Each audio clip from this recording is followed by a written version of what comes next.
कोणी सुद्धा घरी जायचं नाही. आहेराची यादी चालू आहे. लग्न सोहळा संपन्न झालेला आहे. आता यानंतर एक छोटासा नाव घेण्याचा कार्यक्रम होईल बरं का.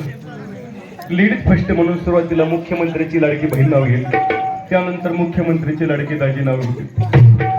पोराहो, दाजी किती खुश आहेत. दाजींना वाटलं बरं झालं आताच्या पोराचं एक होईना, माझं ह्या वयात दुसरं झालं. पहिलं झालं ना. हा म्हणजे हे दुसरं आहे. काय बोलताय? दुसरं आहे, दुसरं आहे. द्या ताली. माझं तिसरं आहे.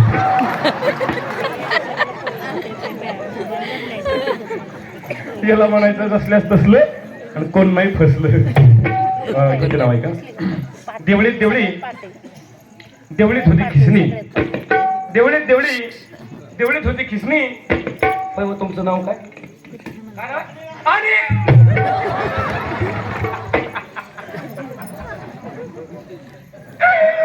बरं झालं यमक जुळला, कारण माझ्या पहिल्या नवऱ्याचं नाव आणलं. तुम्हाला म्हणलं ना जास्त आनंदी होऊ नका, कारण मला फक्त लग्नाचा नाद आहे, नांदायचा अजिबात नाद नाही. का देवळीत देवळी, देवळीत होती खिसणी. देवळीत देवळी, देवळीत होती खिसणी. आणि आमचे अनिलराव गेली संडासला, डुकरनं दिली ढोसणी.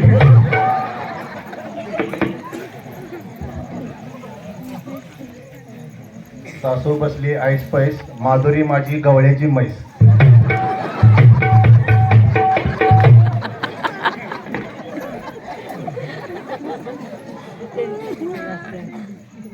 कुठे गेले माझे मामा? मामा तुम्ही म्हणले नवरदेव गरीब आहे. इतका गरीब असेल असं वाटलं नव्हतं मला. मी नांदायला जाणार नाही, माझ्यावरच तुम्ही जायचं. नाव घेताय का? काय म्हटले मला? गवळ्याची. वा, तेवढं बद्दल ठेवलं होतं. गवळ्याची मस्त. खरं सांगा, कुणी आईसारखे, बहिणीसारखे, भावासारखे, वडिलासारखे, खरं सांगा, म्हशीसारखे दिसते का मी? म्हशीसारखे. कोण म्हणलं रो? कारी चड्डी तुझ्या रानात काही चरला आलती वगैरे कुशाल हो म्हणतोय. नाव घेते का? देवळीत देवळी, देवळीत होती खिसणी. आला आला रुकवत, रुकवतच होता जिलेबीचा येडा. आला आला रुकवत, रुकवतच होता जिलेबीचा येडा. मी गवळ्याची म्हैस, तर आमची अनिलराव पखालीचा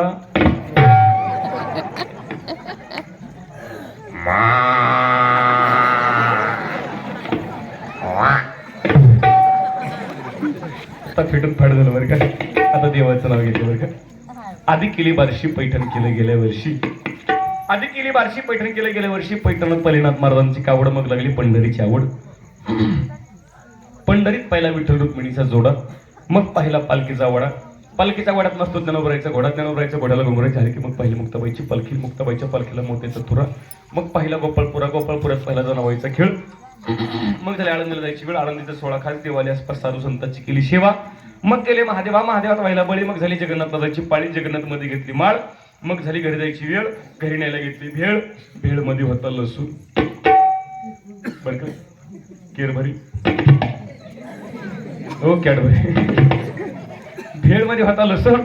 आणि आमच्या अनिलरावांचं नाव घेते बाथरूम मध्ये बसून. आता कसं वाटतंय?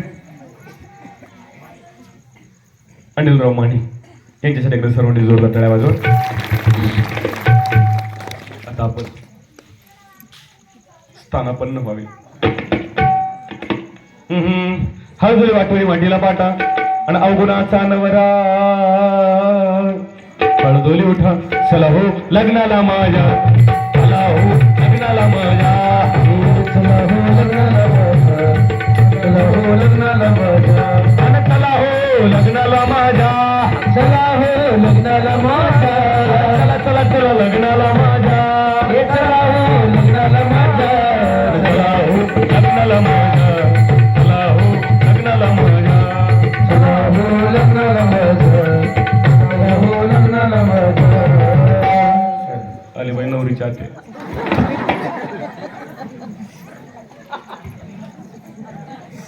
लग्न सोहळा संपन्न झाला. तुमच्या सर्वांच्या साक्षीनं नाव घेण्याचा एक कार्यक्रम संपला. आता नवरी मुलगी सासरी नांदायला जात असते आणि तिला वाट लावण्याकरता गावातील सर्व मंडळी येत असते. तसे तुम्ही पण आलेला आहात. आणि ज्यावेळेला नवरी मुलगी नांदायला लागते मावशी फार रडते बरं का. आईच्या गळाला पडते, वडिलांच्या गळाला पडते, कारण आईची माया बापाचं प्रेम. आई बापाच्या गळाला पडून नवरी रडते आणि तिथे हे रडणं पाहून गावातील सर्व माणसांच्या महिलांच्या डोळ्यात पाणी येतं. खरं सांगा मावशी, रडता का नाही तुम्ही? कोणाची लेक सासरी नांदायला चाललीस, तुम्ही रडता का नाही? खरं सांगा.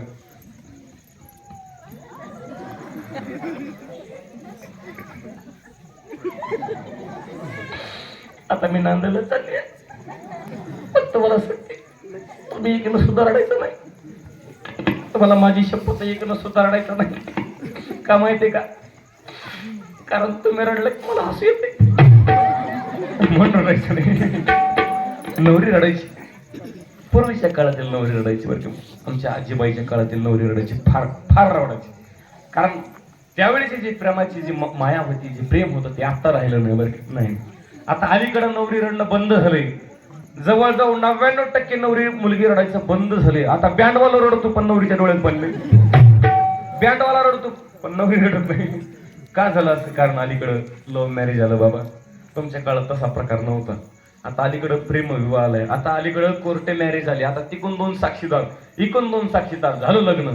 आजच्या पिढीला लग्न करता आई बाप्पाच्या आशीर्वादाची सुद्धा गरज राहिली नाही. पहा किती वाईट जमाना आलाय. आज नवरी मुलगी रडत नाही. आता ती नवरी मुलगी पळून जाते आणि तिच्याकरता तिच्या आई वडिलावर रडण्याची वेळ येते. किती जमाना बदलला पहा. नेहमी सांगत असतो, ज्या आईनं जन्म दिला, ज्या बापानं लाड केले, लहानाचं मोठं केलं, ज्या बापानं शिक्षणासाठी आपला बाप आपल्यासाठी अहोरात्र बापानं मेहनत घेतली, त्या आई बापाला सोडून आजची मुलगी न सांगता निघून जाते. किती मोठी दुःखाची गोष्ट आहे. नेहमी मुलींना सांगत असतो, लग्न मायबापांचे आशीर्वाद घेऊन कराकडे, सुखाचा संसार होईल. आईबापाचा तळताळ घेऊन लग्न करू नका. जीवनात जर सुख व्हायचं असेल ना मुलींना, तर 2 गोष्टी लक्षात ठेवा. एक म्हणजे जन्मदात्या आईच्या डोळ्यात कधी पाणी येऊ देऊ नका आणि जन्मदात्या बापाचे मन समाजात कधी खाली जाऊ देऊ नका. 2 गोष्टी सांभाळा.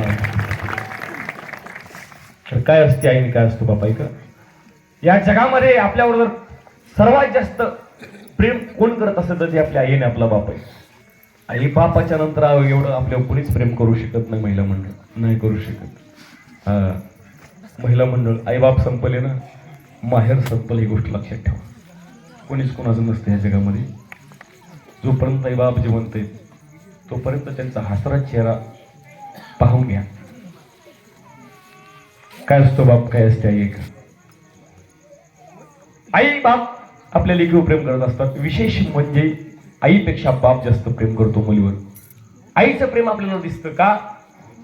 बापाचं प्रेम दिसत नाही लवकर. का? तर बापाला ते दाखवता येत नाही. आपल्या पायामध्ये साधा काटा जरी रुतला तरी सुद्धा आईच्या डोळ्यात पाणी येतं, पण बापाच्या डोळ्यात लवकर पाणी येत नाही. याचा अर्थ असा नाही की आपल्या बापाला माया नाही. बाप काय असतो? बाप कधी रडत नाही. का माहिती का? कारण शुल्लक कारण जर बाप रडला तर गावातील लोक म्हणतात, अरे गड्यासारखा गडी दिसतोय आणि बाईसारखा रडतोय, अरे हातात बांगड्या भर. म्हणून आपल्या बापाला कधी रडता येत नाही मुली. पण असा कधीच न रडलेला बाप एका दिवशी रडतो, एका दिवशी रडतो. आजपर्यंत गावानं कधी बाप रडताना पाहिला नाही. आजपर्यंत गावानं बापाच्या डोळ्याला कधी पाणी पाहिलं नाही.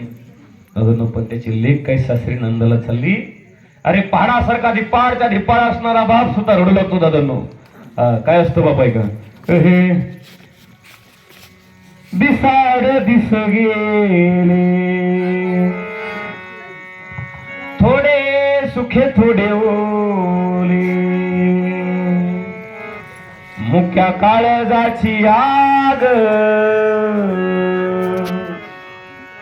भेट आभाळाला बोले, लेका वडाची पारंबी. मुलगी म्हणजे घराची मर्यादा असते. लेका वडाची पारंबी दोन्ही घराला जोडते, असो सासर माहेर अंग बापाचे फेडते जेव्हा बापाला कळाले त्याचे काळीज जळाले तिला गळ्याशी धरून त्यानं टिपूस गाळले असा बाप असतो जगात श्रीमंत कोण आहे का? ज्याची आई जिवंत ज्याचा बाप जिवंत समजायचं तू जगात श्रीमंत आहे. नाहीतर स्वामी तिने जगाचा आई विना भिकारी. म्हणून सुखी संसाराचं तोरण चालली बांधायला आई बापाची लाडाची निघाली नंदाईला. हे आई बापाची लाडाची